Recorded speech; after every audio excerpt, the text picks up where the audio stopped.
আমি নিজেকে বলি চিপাগলির পোলাপান। তখন এখান থেকে ধরে নিতে পারো আমি কোন লেভেলের খারাপ স্টুডেন্ট ছিলাম আর কি। 1 by 1 প্রত্যেকটাতে আমি ব্যর্থ হয়েছে। আমি নিজে একটা পাবলিকেশন দিই আমার স্বপ্ন পূরণের জন্য। ঝুঁকি একসাথে নিতে গেলে এটা অনেক বেড়ে যায়, কিন্তু আমি কাজ করেছি খুব তৃপ্তি নিয়ে, কারণ এটা উইয়ার্ড থেকে উইয়ার্ড গল্প। আচ্ছা, আমি থ্রিলারের কথা বললে আমাকে ভাববে হালকা, যে আমি যদি এখন বলে আমি 7টা বই বের করবো 2 বছরে কিংবা 8টা বই বের করবো, কে বিশ্বাস করবে? তা আমাকে পুলিশের লোক ভেবেছে।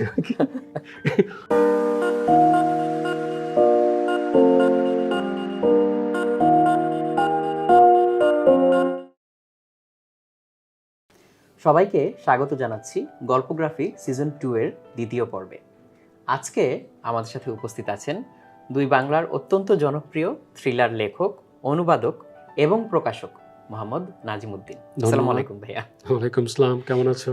ভাইয়া অনেক ভালো আছি এবং আপনাকে অনেক ধন্যবাদ আজকে আমাদেরকে এই সময়টুকু দেওয়ার জন্য। আজকে ভাইয়া মূলত আপনার সাথে কথা হবে এবং আড্ডা হবে। অবশ্যই, আমি তো আড্ডা অনেক পছন্দ করি, মানে নিশ্চিন্তে দিতে পারো। আমরা আসলে সেটাই চাচ্ছি, কারণ পাঠকরা অনেক কিছু জানতে চান লেখকদের সম্পর্কে এবং বইগুলোর যে পেছনের গল্প সেগুলো নিয়ে কিন্তু জানতে চান। আমি প্রথমে শুরু করতে চাই আসলে ভাইয়া আপনাকে দিয়েই। আপনার ছোটবেলার কথা, শৈশব কৈশোরের কথা, এটা আমরা অনেকেই কিন্তু জানি না, সেটা দিয়ে যদি ভাই আজকে শুরু করেন। আমি তো আসলে পুরনো ঢাকার মানে আমার মানে কি বলে এটারে 14 গোষ্ঠী বলতে পারো, যে পুরনো ঢাকার লোক আমরা। আমি নিজেকে বলি চিপাগলির পোলাপান। তো ওখানে আমি অনেক ছোট বয়সে বাবাকে হারিয়েছি, প্রায় 8 কি 9 হবে। তো বড় ফ্যামিলি, তো স্বাভাবিক যেটা হয় যে ওই বাবা মারা যাওয়ার কারণে একটা মানে হিতে বিপরীত বলে না, হ্যাঁ, তো একটা উপকার হয়েছে, সেটা হচ্ছে যে আমি খুব স্বাধীনভাবে বড় হয়েছি। কারণ আমার মা ব্যস্ত ছিল আমার বাকি ভাই বোনদের নিয়ে, ওরা অনেক ছোট ছিল। তো আমার মতো স্বাধীনভাবে বড় হওয়া মনে হয় ছেলে পেলে আমার সমবয়সী যারা আছে তারা কেউ ভোগ করে নাই। আর ওটা আমি যথেষ্ট খারাপভাবে ব্যবহার করেছি। যেটা হয়, আমি প্রচুর স্কুল ফাঁকি দিয়েছি, এবং এই গল্প যদি করি তোমরা কেউ বিশ্বাস করবে না, যে মানে স্কুল ফাঁকি এই লেভেলে দেওয়া যায়, এটা কেউ বিশ্বাস করবে না, বলবে গালগপ্পে এগুলো। তো ওইভাবে হয়েছে। আমরা যদি দুই একটা শুনতে চাই। মানে ধরে নাও যারা আমার সাথে পড়াশোনা করেছে তারা সাক্ষীটা ভালো দিতে পারতো। আমি বললে এটা রূপকথার মতো শোনা যাবে। ধরো আমাকে মোট 3 বার বন্ড সই দিতে হয়েছে যে আমি স্কুলে যাতে আসি, এটা হচ্ছে একটা পার্ট। আরেকটা হচ্ছে আমি প্রথমে 2 থেকে 2.5 মাস স্কুলে যেতাম না, একবারে প্রথম সাময়িক পরীক্ষাতে গিয়ে হাজির হতাম। কিন্তু তার মানে আবার এটা ভেবো না যে আমি ছাত্র খারাপ ছিলাম। যদি ছাত্র খারাপ থাকতাম তাহলে ঘাড়ে ধাক্কা দিয়ে বের করে দিতাম। কিন্তু যেহেতু সেকেন্ড, ফার্স্ট, থার্ড এগুলোর মধ্যে থাকতাম, আমাকে নিয়ে তারা এক ধরনের ডায়লেমের মধ্যে পড়ে যেত টিচাররা, যে একে নিয়ে কী করব। আবার থাকি পাশে মহল্লা, তো আমার পেছনেই ওই স্কুলে। তো আমি ইসলামী হাই স্কুলে, যেটা কবি নজরুল কলেজের পেছনে, ওই স্কুলের স্টুডেন্ট। তো আমি পেছন দিক দিয়ে ঢুকতাম মহল্লার ভেতর দিয়ে। তো নানান কারণে তারা আমাকে বের করে দিতে পারতো না আর কি, দয়া করে রাখতো। কিন্তু প্রবলেমটা হচ্ছে যে আমি তো স্কুলের সমস্ত রুলস ব্রেক করে ফেলছি। আরেকটা জিনিস হচ্ছে, আমি গভর্নমেন্ট স্কুল, আমি ড্রেস পরতাম না। মানে তুমি বুঝতে পারছো তো, মানে আমি হচ্ছে মানে কাইন্ড অফ কি বলে এটা, রেবেলিয়াস একটা ক্যারেক্টার ছিল, কিন্তু আবার ভদ্র ছিলাম। তো যার কারণে টিচাররা ডায়ালেমের মধ্যে পড়ে গেছিল, আমাকে নিয়ে অনেক ডায়ালেমের মধ্যে বারবার পড়েছে যে এর নিয়ে কী করবো। আমাকে জিজ্ঞেসও করেছিল আমার হেডমাস্টার যে তোমার স্কুল ভাল লাগে? আমি বলছি না। তাহলে পড়ালেখা ছেড়ে দিচ্ছ না কেন? আমি না, পড়ালেখা করতে ভালো লাগে। এই যে টেক অ্যাওয়ে পয়েন্ট, যে ফার্স্ট সেকেন্ড হলে কিন্তু হচ্ছে 7 খুন মাপ, এদিকে হচ্ছে স্কুল পালানোও চলছে, আবার সাথে সাথে হচ্ছে ফার্স্ট সেকেন্ড হওয়াও হচ্ছে, এদিকে টিচাররাও বুঝতে পারছে না যে আসলে কি করা উচিত। আরেকটা মজার ঘটনা বলি যদি শুনতে চাও আর কি। অবশ্যই। সেটা হচ্ছে, আমি প্রচুর ছবি দেখতাম ক্লাস 7 কি 8 ওঠার পরেই, হ্যাঁ, এবং সেটা অবশ্যই ইংরেজি ছবি এবং মধুমিতা সিনেমা হলে গিয়ে। এখন হয়তো বা তোমাদের অনেকেই জানে না যে মধুমিতা সিনেমা হলটা কীরকম ছিল। তো একটা মজার ঘটনা বলি, এটা হচ্ছে ক্লাস 9 আমার ক্লাস টিচার ছিলেন সাইদ আলী ভুইয়া, উনিও খুব ছবি দেখতেন। তো আমি স্কুল ফাঁকি দিয়ে জেমস বন্ডের একটা ছবি, খুব সম্ভবত নাম ছিল মুনরেকার, যদি আমার স্মৃতি বিট্রে না করে। তো আমার একটু লেট হয়ে গিয়েছিল সিনেমা শুরুর আগে, ওটা খুব রাশ থাকতো তখন। তা আমি গিয়ে বসছি, তো তোমরা তো জানো যে সিনেমা হলে অন্ধকার থাকে, বাইরে থেকে ঢুকলে কিছুই দেখা যায় না, 2-3 মিনিট লাগে ওটা মানে চোখটা অ্যাবজর্ব করতে, শুয়ে আসতে। তা আমি 3 থেকে 4 মিনিট পরে আমি খেয়াল করলাম যে আমার ডান পাশে একজন আমার দিকে তাকিয়ে আছে। তা আমি আস্তে করে তাকালাম, তাকিয়ে দেখি আমার তো মানে আত্মারাম খাঁচা ছাড়া যাকে বলে, আমার ক্লাস টিচার বসে আছে এবং গালে হাত দিয়ে গেল। তখন আমি বললাম, আসসালামু আলাইকুম স্যার। স্যার বলে, বান্দর আবার সালাম দেয়। জাস্ট এই কথা বলছে এবং খুব মানে রেগে মেগে, বান্দর আবার সালাম দেয়। আমি আস্তে করে উঠে চলে গেলাম। তো চলে যাওয়ার পর যা হলো, আমি তো ক্লাসে যাই না প্রায় 7 দিন। তো 7 দিন পর ক্লাসে গেছি। তো টিচার আমাকে ডেকে বলে, প্রথমে ডাকলো রোল কল করার আগে। তো বললো, তুই কি এই কথা কাউকে বলছিস? আর না স্যার। বললে তুই শেষ। তো আমি এই কথাটা প্রথম বলি কলেজে ওঠার পরে। আমি খুব কথা রেখেছিলাম, কলেজে ওঠার পরে বলি। তো এরকম মনে হয় যে এরকম অভিজ্ঞতা মনে হয় না খুব বেশি স্টুডেন্টের আছে। তো এটা আমার একটা মজার ঘটনা। এখান থেকে ধরে নিতে পারো আমি কোন লেভেলের খারাপ স্টুডেন্ট ছিলাম আর কি। না, ফার্স্ট সেকেন্ড যেহেতু নিশ্চয়ই তাহলে খারাপ স্টুডেন্ট না, মানে একটু রেবেলিয়াস মিসফিট টাইপের আর কি।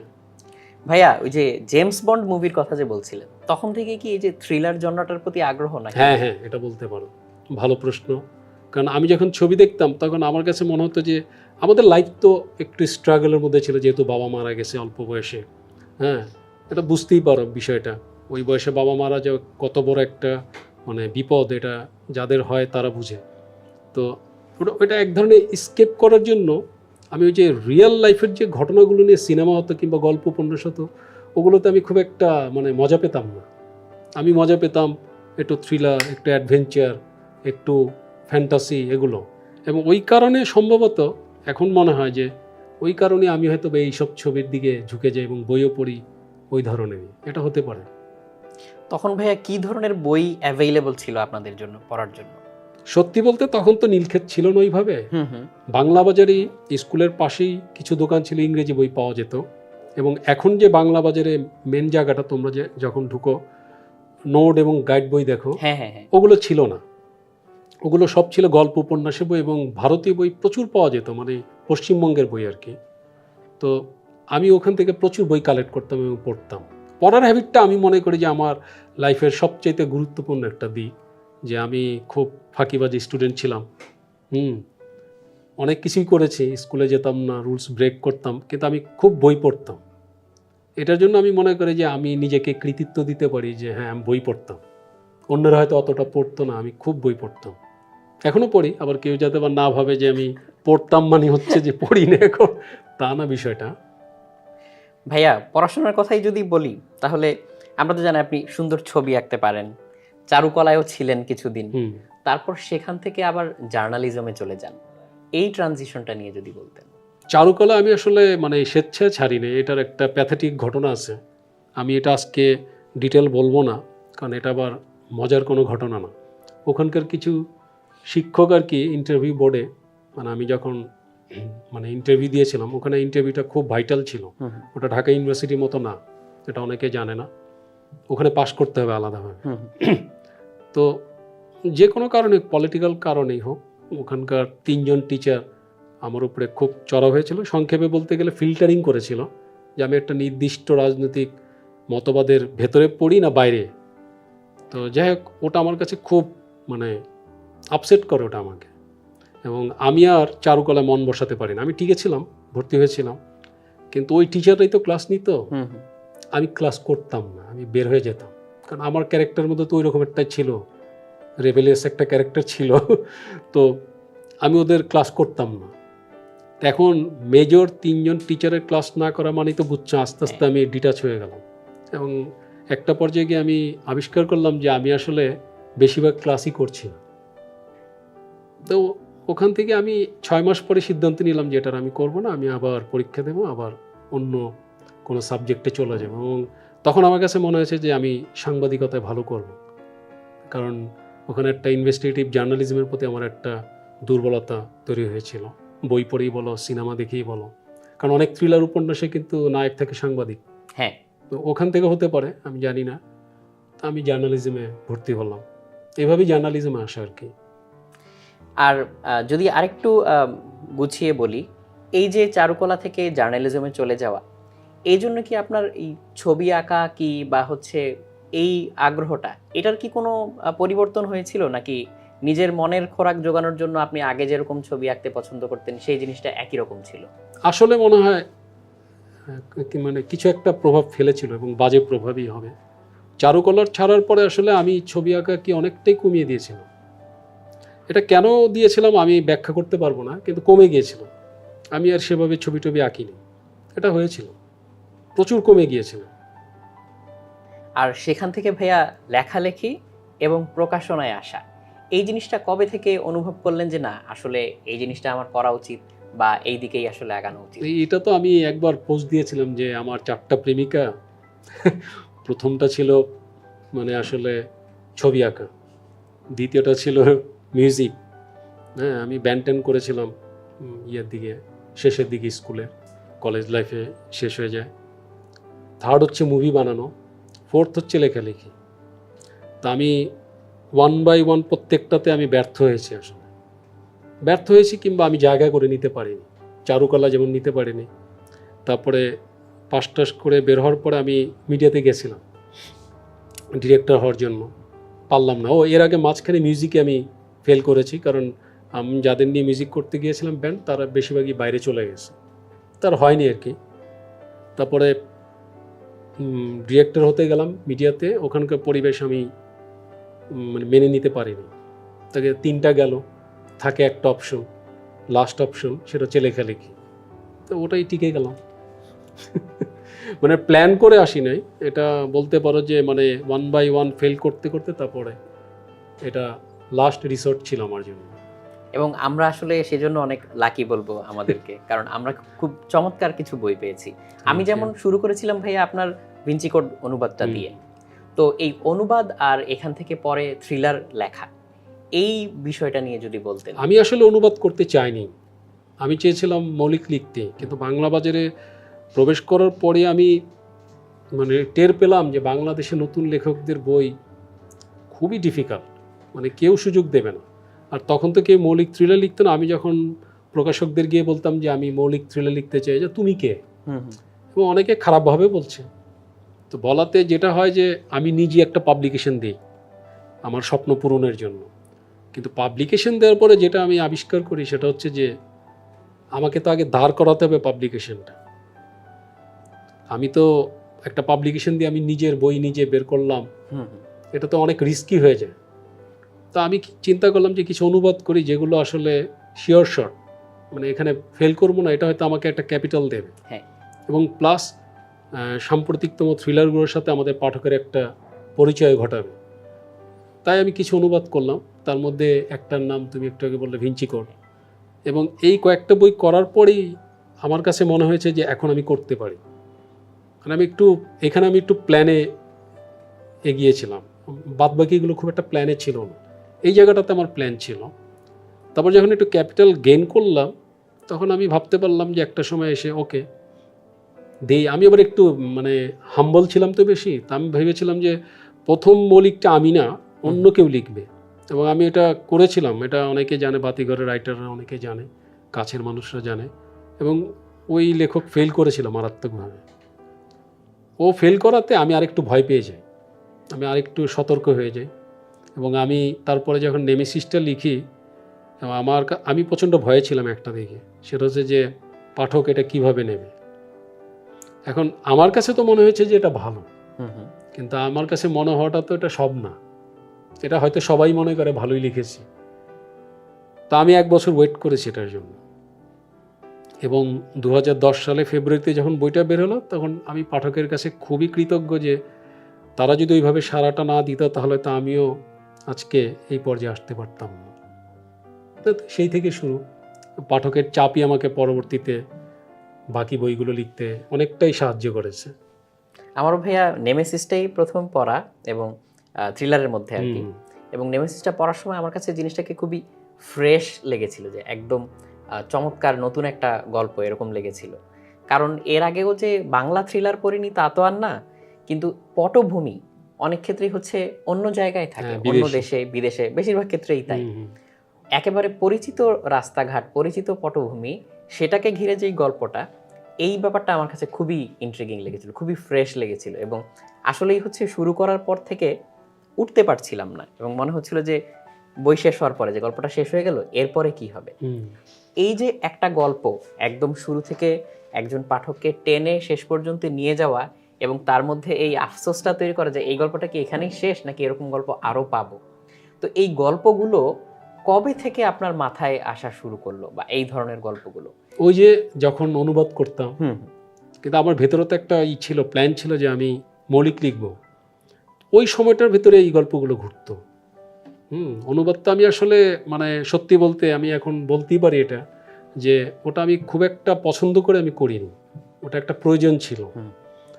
কিন্তু আমার মাথায় অনেক গল্প ঘুরতো ওই সময়, এবং আমি চাইতাম যে আমার এলাকার চারপাশে যেগুলো হয়, আমার বাংলাদেশ, ঢাকা, আমি যেখানে যেখানে যাই, যা যা আমি এক্সপিরিয়েন্স করেছি, আমি ওখান থেকেই গল্প লিখব। তো ওগুলো ঘুরতো আমার মাথায়। নেমেসিস ওরকমই একটা গল্প। কিন্তু তার মানে এটা না, এটা প্রথম গল্প। একসাথে আমি 4-5টা গল্প নিয়ে ভেবেছিলাম। এটা আর কি প্রথমে আমি ভেবেছি এটা হোক, এটাকে আমার কাছে মনে হচ্ছে সবচাইতে বেটার, সেই হিসেবে আমি করলাম আর কি। কিন্তু আমার মাথায় ছিল এটা যে আমি ফিল করতাম যে আমাদের পাঠক মেবি আমাদের পরিচিত রাস্তাঘাট, এদেশের মানুষ, এদেশের গল্প, এগুলোই বেশি পছন্দ করবে।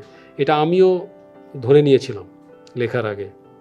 আর এই গল্পগুলোতে আমরা যে পরিচিত আবহাওয়াটা পাই, পরে মনে হয় যে না, এরকম তো আসলেই সত্যিই হচ্ছে বা হতে পারে, বা আমাদের পাশেই হয়তো এরকম কোনো ঘটনা ঘটছে, আমরা হয়তো জানি না বা আমরা এই সম্পর্কে সচেতন না। এই গল্পগুলোর পিছনে কি কোনো মানে সত্যিকারের কোনো ঘটনার অনুপ্রেরণা ছিল যেগুলো আপনার অভিজ্ঞতায় দেখা বা জানা এরকম? এটা যারা গল্প লেখে তারা সবাই জানে যে আসলে লেখক মানে একেবারে 100% কল্পনা থেকে লিখতে পারে না। বাস্তব তাকে মানে বাধ্য করে কল্পনা করতে। তো অনেক কিছু এখানে বাস্তব আছে।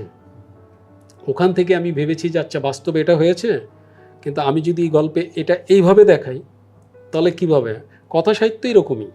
সেটা হচ্ছে যে বাস্তবের একটা ঘটনা, এটা সম্ভাবনা কতটুকু হতে পারে, এটা আরও কি হতে পারে, কিংবা আরও কি না হলে কি হতো, বিষয়টা এরকম আর কি। তো বাস্তব তো অবশ্যই ছিল, বাস্তব ছাড়া আসলে কেউ কল্পনা করতে পারবে না। বাস্তব প্রচুর ছিল, এবং আমিও বাস্তব থেকে অনেক কাহিনী, অনেক ঘটনা, অনেক চরিত্র নিয়েই আমি লিখেছি, এখনও লিখছি, তাই করছি। এবং যারা লেখক তারা জানে যে আসলে সে বাস্তব থেকে কতটুকু নিয়েছে লেখক সবচেয়ে ভালো বলতে পারবে। কিন্তু এটাও ঠিক যে প্রচুর কল্পনা লাগে, হ্যাঁ। প্রচুর কল্পনা, এমন একটা মিশ্রণ হয়ে যায় কল্পনা এবং বাস্তবে, যে একটা পর্যায়ে লেখক অনেক বছর পরে গিয়ে লেখক নিজেই বুঝতে পারে না যে ওখানে আসলে কতটুকু কল্পনা সে দিয়েছে এবং কতটুকু বাস্তব থেকে নিয়েছে। এটা লেখক নিজেও ভুলে যায়। তা তো অবশ্যই ভাইয়া। আর এই বইগুলো লেখার সময় আপনাকে নিশ্চয়ই অনেক ঘোরাঘুরিও করতে হয়েছে হ্যাঁ, এবং প্রচুর ঘাটাঘাটিও করতে হয়েছে। আমি আবার ওই যে মানে ধরো একটা রাস্তার বর্ণনা দিলাম, ধানমন্ডির 27 নম্বর, একটা নির্দিষ্ট একটা গলি কিংবা একটা রাস্তা কিংবা অ্যাভিনিউ, আমি ওখানে ভিজিট না করলে, কিংবা একটা বিল্ডিংয়ের বর্ণনা, ওটা আমি একটা বেছে নেই যে এই বিল্ডিংটাকে আমি ডিসক্রাইব করব। ওটা করতে না পারলে আমি লিখতে পারি না। এটা আমার খামতি নাকি এটা আমার গুণ আমি জানি না, কিন্তু আমাকে ওটা ভিজিট করতে হয়। আচ্ছা, এই বিল্ডিংটা, আমি এই বিল্ডিংটাই হুবহু বর্ণনাটা আমি ওখানে দেব। তো ওটা আমি প্রচুর করি এবং এখনও করি। এই ঘোরাঘুরির মধ্যে এরকম কোনো মানে সবচেয়ে অদ্ভুত কোনো অভিজ্ঞতার কথা বলতে পারবেন যে এরকম বাস্তবে ভ্রমণ করতে গিয়ে এরকম কোনো অভিজ্ঞতা হয়েছে? একটা হয়েছে, এটা আমি জানি না এটা কি হাসির না মানে সিরিয়াস, আমি নিজে কনফিউজড। সেটা হচ্ছে যে আমি তখন ক্যাব পড়া শুরু করেছি আর কি। এটা মনে হয় আমার 3 কি 4 নম্বর বইয়ের সময়ের ঘটনা আর কি, মানে ব্রেকবাস্টার সিরিজে। তা আমি পুরনো ঢাকার একটা গলি দিয়ে আমি ঢুকছিলাম একটা কাজে, মানে কিছু গলি টলি, কিছু ভবন টবন দেখছিলাম আর কি, আমার প্লট সেটিংসের জন্য। তো দেখতে দেখতে হঠাৎ বৃষ্টি আসছে জোরে। তো আমি একটা পুরনো বিল্ডিংয়ের ভেতরে ঢুকে গেছি। এটা পুরনো, যেটা তোমরা হয়তো দেখে থাকবে, পুরনো ঢাকা অনেক বাড়ি আছে, চারদিকে ঘর, মাঝখানে একটা উঠোনের মতো থাকে। তো ওটা অনেক বড় বাড়ি। তা আমি ঢোকার পরে দেখলাম যে দোতলা 3 তলায় দৌড়াদৌড়ি শুরু হয়ে গেছে। প্যানিকড, আমি বুঝিনি প্রথমে। তা আমি তো কিছুই জানি না, বৃষ্টিতে আমি তাকিয়ে আছি, দেখি লোকজন আমার দিকে তাকায় আর দৌড় দেয়। হ্যাঁ, দৌড় দিয়ে সব চুপ হয়ে গেল। তা আমি কিছুক্ষণ পরে আমি বুঝতে পারলাম যে খুব বাজে কিছু হতে পারে। তা আমি আস্তে করে বের হয়ে গেলাম বৃষ্টির মধ্যেই। বের হয়ে গিয়ে অন্য জায়গায় গেলাম একটু দূরে, এবং একজন লোককে বললাম যে ঘটনা কি। তখন ওই লোক বললো যে ওটার ভেতরে নকল জিনিসপত্র বানায়।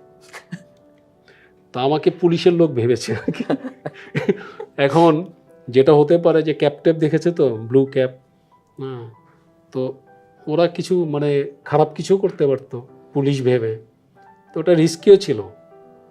এই আর কি মজার ঘটনা। এখন হয়তো বা খুব মজা হচ্ছে, কিন্তু যখন ঘটনাগুলো ঘটছে তখন এটা খুব সিরিয়াস ছিল, কারণ ওই লোকগুলো খুব খারাপ ছিল, খুব মানে ধরো যে নকল টাকা তারা হ্যাঁ হ্যাঁ, তৈরি করে ওখানে। Dangerous people. ডেঞ্জারাস পিপল, এটা কিন্তু হাসির বিষয় না, খুব সিরিয়াস বিষয়। যদি আমার কিছু হয়নি, এখন আমি হেসে খেলে বলছি, কিন্তু বিষয়টা খুব সিরিয়াস ছিল। আর বেগ বাস্টার্ড সিরিজের মাঝে আরেকটা বই নিয়ে কথা না বললেই না, রবীন্দ্রনাথ এখানে কখনো খেতে আসেননি। এই গল্পটা কিভাবে মাথায় আসলো? কারণ এটা একটু অন্য ধরনের একটা গল্প। হ্যাঁ, একটু অন্য ধরনের, এটা ঠিক। এটা আমার মাথায় কিন্তু আসছে নেমেসিসের পরেই। আচ্ছা, 2010 সালে এটা আসছে।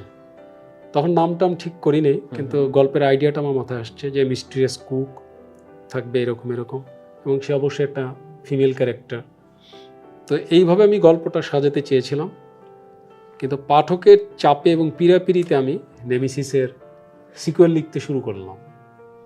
এই করতে করতে করতে করতে শেষে আমি 2015-তে এসে 5 বছর পরে এই গল্পটা আমি লিখলাম আর কি।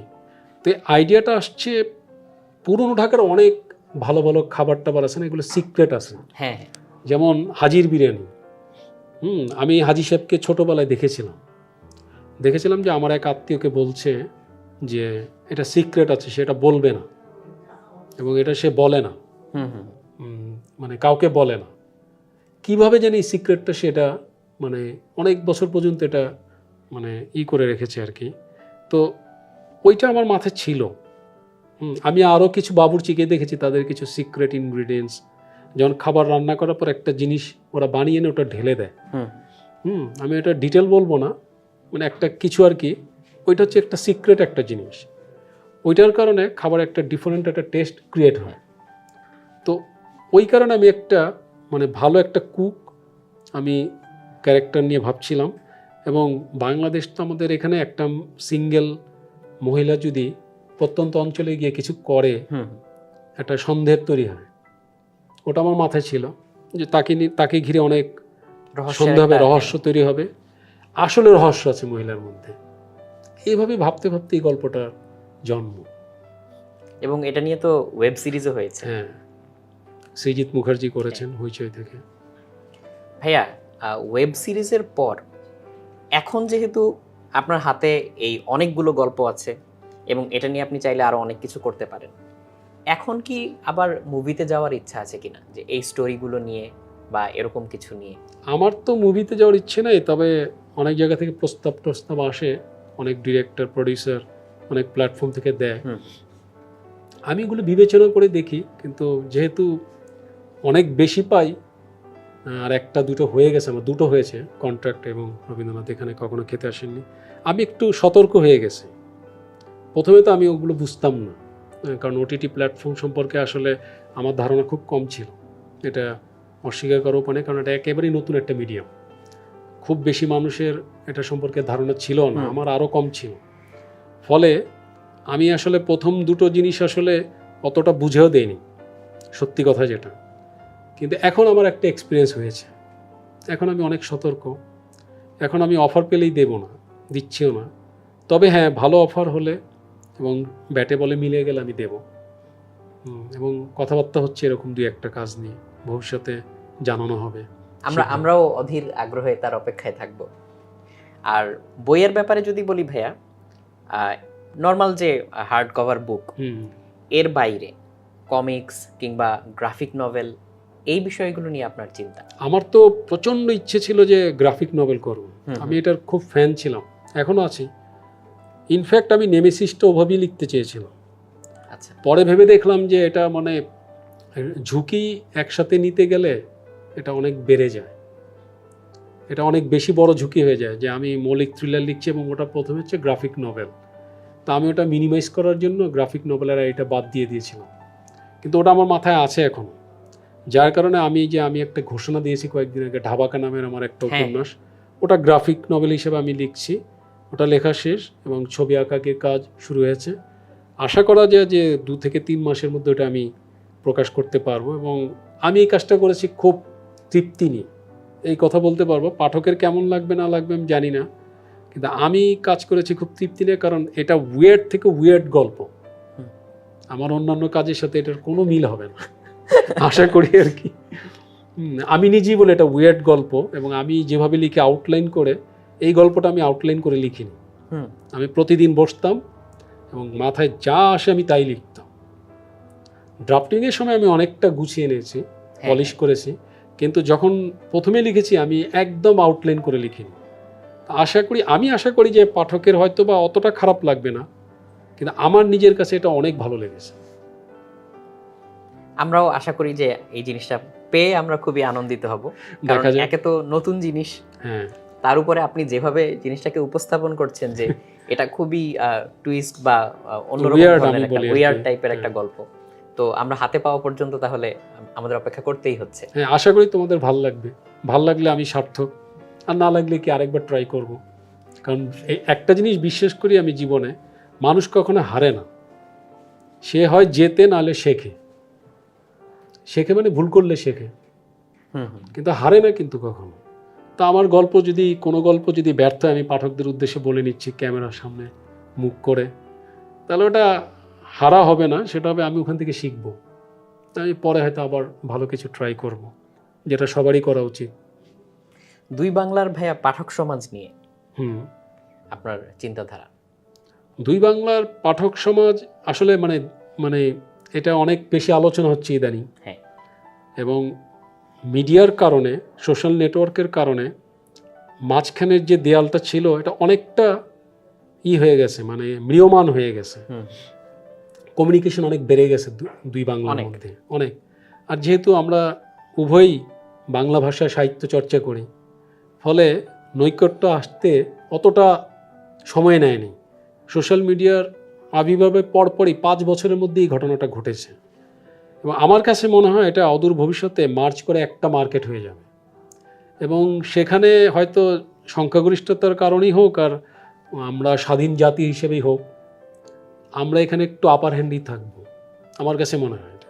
এবং এটা বাংলা সাহিত্যের জন্য ভালো হবে, কারণ মার্কেটে একটা হলো অনেক বড় মার্কেট হবে, এটা উভয়ই আমরা লাভবান হব। পাঠকের রিয়াকশনের ব্যাপারে যদি? পাঠকের রিয়াকশন মানে আমাদের এখানে পাঠক হচ্ছে একটু শাই, আমার কাছে মনে হয় আউটস্পোকেন না, হয়তো আমরা জাতিগতভাবে এরকম। আমি যে খুব একটা আউটস্পোকেন তাও না, অনেক ইন্টারভিউ দিতে দিতে তোমাদের পাল্লায় পড়ে এখন কিছু কথা বলি। আমিও আগে প্রথমে অনেক শাই ছিলাম, কথা বলতে চাইতাম না, পারতাম না, অনেক হতো আমার, ফাম্বলিং করতাম, কিন্তু ওখানে আবার অন্যরকম, ওখানে ওরা খুব আউটস্পোকেন এবং খুব মানে দেখে পাশ কেটে চলে যাবে না। আমাদের এখানে যেমন দূর থেকে দেখে বলবো আচ্ছা এটা মোহাম্মদ নাজিমুদ্দিন, শেষ, 10% হয়তো সামনে এসে কথা বলবে, ওখানে উল্টা, ওখানে হচ্ছে 90% হচ্ছে এসে কথা বলবে, 10% হয়তো চলে যাবে। এই একটা মেজর পার্থক্য আছে আর কি। আর আরেকটা জিনিস হচ্ছে ওখানে সহজে লেখককে সামনাসামনি পেলে ক্রিটিসাইজ করে না। আচ্ছা, বোঝাতে পেরেছি কি, মানে খারাপটা বলতে চায় না, কার্টেসিটা মেনটেন করে, ভালোই বলে।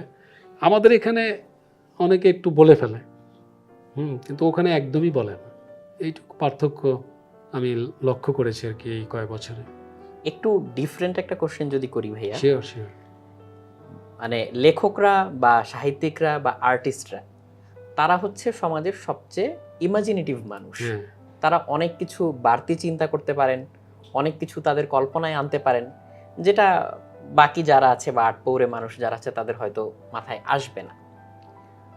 বই নিয়ে ভবিষ্যতে কি হতে পারে, এই বিষয়ে আপনার কোনো চিন্তা আছে কিনা? যেমন এখন আমরা যেরকম কাগজের বইয়ের পাশাপাশি আমরা ইবুক পড়ছি, বা ইবুক রিডারে অনেকে বই পড়তে প্রেফার করে, এইরকম কোনো কিছু? হ্যাঁ, এটা যদি ইউরোপে, আমেরিকা কিংবা ওয়েস্টার্ন মানে দেশগুলোর দিকে আমরা দেখি, যেগুলো খুব অ্যাডভান্স আর কি আমাদের চেয়ে, ওখানে তো ইবুক প্রচুর জনপ্রিয় হচ্ছে। আবার পাশাপাশি মজার বিষয় হচ্ছে যে ইবুক জনপ্রিয় হয়ে মানে হার্ড বাইন্ডিং কিংবা হার্ড কপিকে যে রিপ্লেস করছে তাও না, কিন্তু হ্যাঁ, দুটো পাশাপাশি হচ্ছে। তো এটা একটা পজিটিভ দিক। আমাদের এখানে এখন পর্যন্ত ইবুকের ব্যাপারটা ওইভাবে আসেনি। আমাদের এখানে আমার কাছে কেন জানি মনে হয় আমাদের বাঙালিরা তো একটু আবেগপ্রবণ অন্য জাতির তুলনায়। আমরা ওই হাত দিয়ে না ধরতে পারলে কোনো জিনিসের মানে অস্তিত্ব আছে বলে স্বীকার করি না, আমাদের কাছে মনে হয় না। ফলে আমার কাছে মনে হয় যে আমাদের বাংলাদেশে খুব সম্ভবত ইবুকটা আসবে, অনেকটুকু আসবে, কিন্তু হার্ড কপি এখন যেরকম আছে তার চেয়ে বাড়বে, কমবে না। আরেকটা দিকে ভাই একটু যেতে চাচ্ছিলাম, আমরা কিন্তু এখন মানে ইচ্ছাই হোক অনিচ্ছাই হোক আস্তে আস্তে কিন্তু ভার্চুয়াল রিয়েলিটির দিকে চলে যাচ্ছি। এই যে ক্রিয়েটিভ মিডিয়ামগুলো, বই হতে পারে, মিউজিক হতে পারে বা ফিল্ম হতে পারে, এই জিনিসগুলোর জায়গা এই ভার্চুয়াল ওয়ার্ল্ডে কীরকমভাবে হতে পারে? যেমন আমরা চিন্তা করতে পারি যে আমরা এখন যেমন অনেকটা সময় সোশ্যাল মিডিয়াতে কাটাচ্ছি, সিগনিফিক্যান্ট একটা টাইম, আগে তো এই জিনিসটা ছিল না। সামনে আমরা হয়তো ভার্চুয়াল ওয়ার্ল্ডে আরো বেশি টাইম কাটাবো, সবারই হয়তো একটা ভিআর হেডসেট থাকবে, আমরা হয়তো ভার্চুয়াল ওয়ার্ল্ডে চলাফেরা করব। সো ওই ওয়ার্ল্ডে তখন বইয়ের ব্যাপারগুলো বা ক্রিয়েটিভ মিডিয়ার ব্যাপারগুলো, হ্যাঁ ক্রিয়েটিভিটি তো সব জায়গায় থাকবে, এইটা নিয়ে হচ্ছে কোনো চিন্তা করেছেন কিনা?